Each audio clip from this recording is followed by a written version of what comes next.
read in newspapers coming from Saudi Arabia and other countries about great ulamas who said that some people are touched with jinn and they treat them by certain ways and they can expel the Satan from their bodies and they hear the jinn coming out.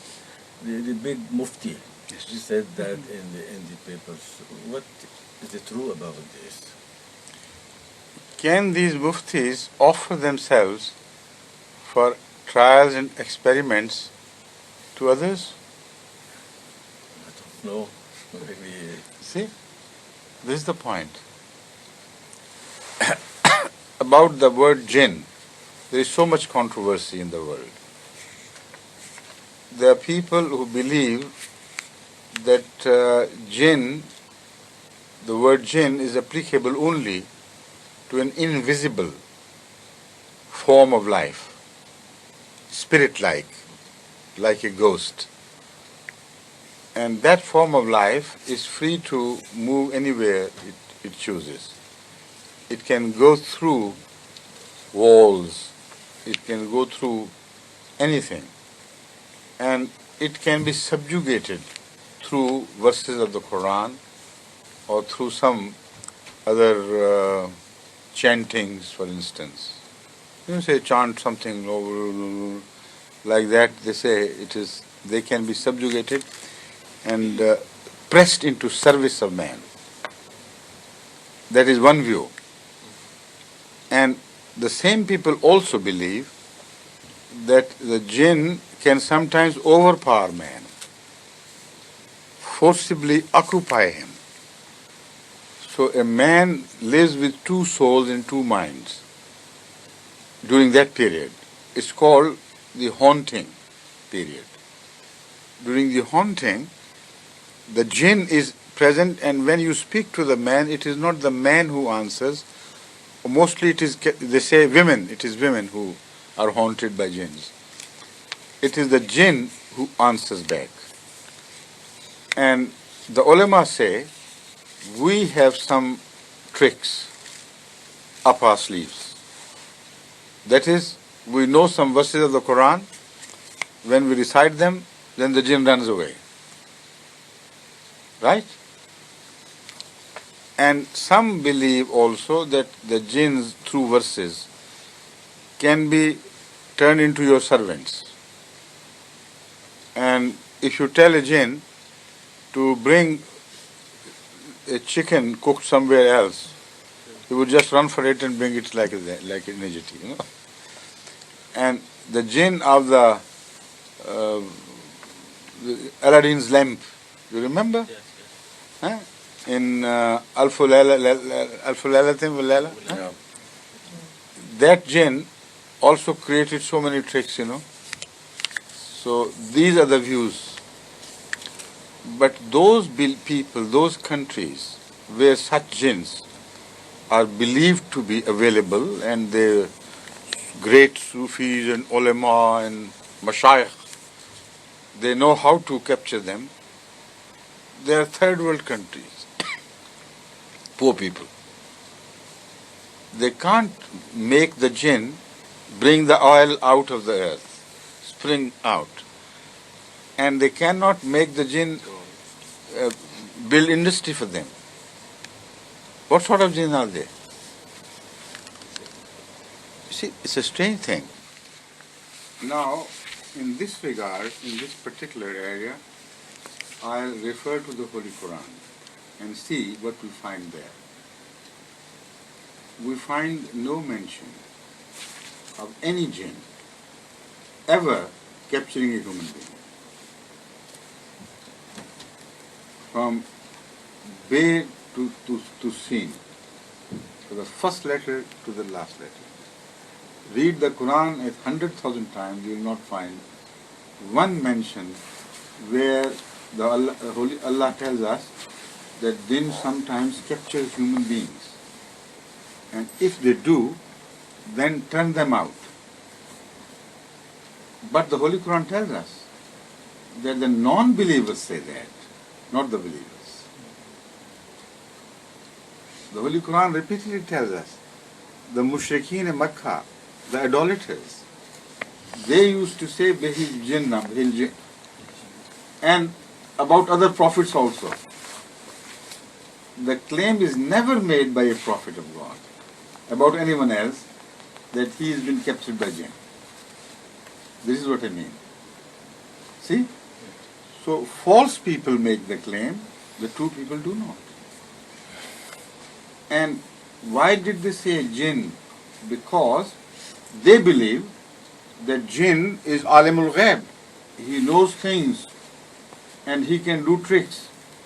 So because they saw the signs of the knowledge of the unknown in the words of the prophets of Allah. So they couldn't believe that man to be true. They couldn't believe that it is Allah who is telling him things. So they said it must be jinn. He must have been captured by jinn. And those people who were captured by jinn, according to the mullahs today, like it was also according to the beliefs of the Kuffar Mecca, the idolaters of the Arab world, that once somebody is captured by jinn, he loses his senses. So in that sense also, the word janoon indicates as if somebody has been captured by jinn, he's gone mad. So in that second sense also, they declared the prophets to be al-majnoon, visited by jinn. So remember, the Holy Quran never quotes either God or angels or prophets of Allah or any book of God having declared that some people are captured by jinn. It declares that the false people, wrongdoers, non-believers, those who believe in idols, they make this claim that some people are captured by jinn. So where have these ulama learned their Quran? I don't know. May I make a comment? The ulama mixes the idea of Satan with that of jinn. And in the Holy Quran, Satan with the shaitan with the jinn. And they say that the Quran says مس من يتخبط كما كالذي يتخبطه الشياطين من المس. This is not the exact word, but I understand. Yes, this is the idea. So they say that these shayateen are jinn, and the jinn can touch the man and do this harm to him. What I am saying is, I understand this point. The Holy Quran, when it speaks of that, it says that when people, evil people, are overwhelmed with their bad desires, they behave as if they have been touched. By shaitan, not by jinn. I understand. But even then, kannahu, it doesn't say that it is shaitan which does it. It says they behave as if shaitan has captured them. It's always as if. But that is a different situation altogether. And to turn shaitan out, no prophet of God ever used any verses of any divine book to turn the shaitan out. If there was any such verse, was not Abu Jahl, the chief among them, who had been touched by the shaitan and captured? Was he not? Yes. Was it jinn? If it were jinn, the ulama know the formula, Rasulullah didn't know the formula. So, sheer ignorance, stupidity, you know. Those who say that, they are touched by jinn, if anybody is. You see, no prophet of God ever recited any verse from any book over an antagonist or a hostile person and said, all right, you are captured by jinn, now jinn go away. Where did it happen? In which book is it mentioned? Yes, in the Bible it is said in the New Testament. But that is a story no Muslim can believe. Jesus, they say, cast the jinn out of somebody, and that the number of jinns was so many. They went into the minds of the sheep, and all the sheep went mad and just dived into the water and were drowned. Now, this is a story of the New Testament. Christians may believe it if they like, but no sane Muslim can ever believe in such a thing, because never such a thing happened at the time of Hazrat Muhammad Rasulullah Sallallahu Alaihi Wasallam. And according to the version of the Holy Qur'an, it never happened to Jesus either. It never happened to Moses or any other prophet of Allah. When one is captured by shaitan kana min al-jinn, according to the Qur'an, which means the jinn are a people who are rebellious, made out of fire. The Holy Qur'an says, وَخَلَقَ الْجَانَّ مِن نَارِجٍ مِن نَار مَارِجٍ مِن نَار, which means that he made the jinn out of fire, or a blast of fire. This is an Arabic expression. خُلِقَ الْإِنسَانُ مِنْ أَجَلٍ. What is ajal? How can you make man out of ajal? Haste. So this means anybody who has an element of haste in him, he is made out of ajal. Anybody who is fiery, he is made out of fire. This is an Arabic expression of the highest quality. And the Qur'an has the highest quality of language. So that is why jinn is created from fire, means they are rebellious people. Shaitan is rebellious. Anybody who refuses to believe in authority, he is from fire. That is exactly what Iblis said to God when he was required by God to submit to Adam. You know what he said? He said, I am built out of fire. He is built out of wet clay. Fire will not submit to wet clay. Fire overpowers it. Fire destroys everything. So I am a destructive man. Your prophet Adam is a creative man. He stands for good things. I am evil. I destroy things. He makes things.